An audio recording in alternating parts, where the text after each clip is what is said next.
Most NBA careers follow a rhythm. You get drafted, you struggle, you adjust. By your mid-20s, you improve, and by your late 20s, everything is supposed to click. The body is strong, the mind is sharp. The game finally slows down. That stretch, that's the peak era. It's when contracts get bigger, roles get clearer, legacies start taking shape. But here's a question. What happens when a career doesn't fade out, doesn't decline, doesn't get traded away? What happens when it just stops? Tonight, we're talking about 6 NBA players who passed away in their young age, right in the middle of their peak era. These weren't retired veterans. These weren't cautionary tales from decades after basketball. These were active players, teammates, leaders, competitors. And the most unsettling part, most of them had just started figuring it out. This isn't just about stats, it's about momentum. It's about what was coming next. And by the end of this video, one name in particular might change the way you think about unrealized greatness forever. Let's begin.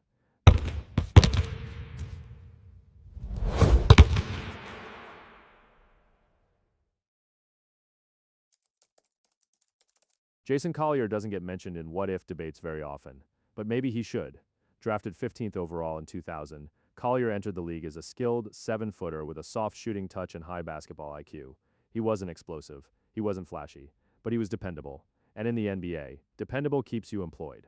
He spent time with Houston before finding stability in Atlanta. By his late 20s, he wasn't fighting for minutes anymore. He understood his role. Coaches trusted him. He had settled into that quiet phase of a career where everything feels solid. Let me ask you something. How many backup centers actually survived 6 seasons in the league? Not many. Collier did. He was preparing for training camp in 2005. Physical exams were complete. There were no red flags, no warning headlines, nothing dramatic. Then one morning he collapsed at home due to complications from an enlarged heart. He passed away at 28 years old. 28.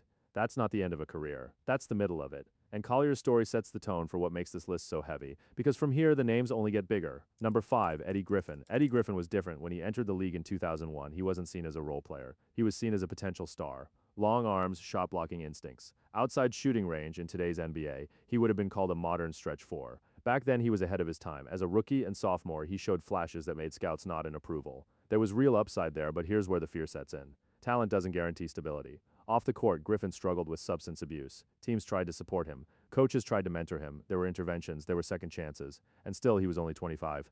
Think about that at 25. Most players are just entering their peak era. That's when the body and mind align. There was still time in 2007. Griffin was involved in a tragic accident when his vehicle collided with a train. He passed away at 25 years old. The scary part, we'll never know if his best basketball was still ahead of him. And that question, what if he turned it around, lingers. But the next name on this list, that one doesn't come with question marks. It comes with respect. Bobby Phills built his career the hard way. Second-round pick, no hype, no guaranteed minutes. So he earned everything. He became one of the most reliable perimeter defenders of the 1990s. He guarded elite scorers nightly and didn't back down. Eventually, he earned all defensive honors. And offensively, he worked. Year after year, his jumper improved. By his late 20s, he was shooting near 40% from three. That's elite role player production. He was 30 years old and firmly in his peak era when he died in a car accident in January 2000. Here's something that hits differently.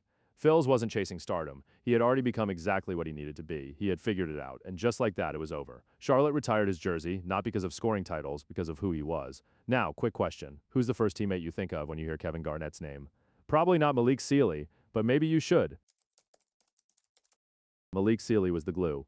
Every great team has one, the steady voice, the veteran presence, the guy who keeps the locker room balanced. When Sealy joined Minnesota, he became more than a rotation wing. He became a mentor to a young Kevin Garnett. And if you've ever watched Garnett play, you know intensity doesn't come from nowhere. Sealy helped shape it. By age 30, he was playing meaningful minutes and thriving in his role. He wasn't declining, he wasn't fading. He was respected in May 2000. After celebrating Garnett's birthday, Sealy was driving home when a truck traveling the wrong way struck his car. He died instantly, and Garnett never forgot him.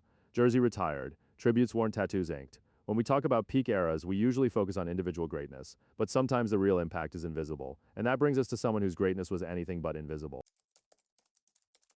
Reggie Lewis wasn't just good, he was becoming great. Drafted by Boston in 1987, he steadily improved every season. By 1992, he was an all-star averaging over 20 points per game.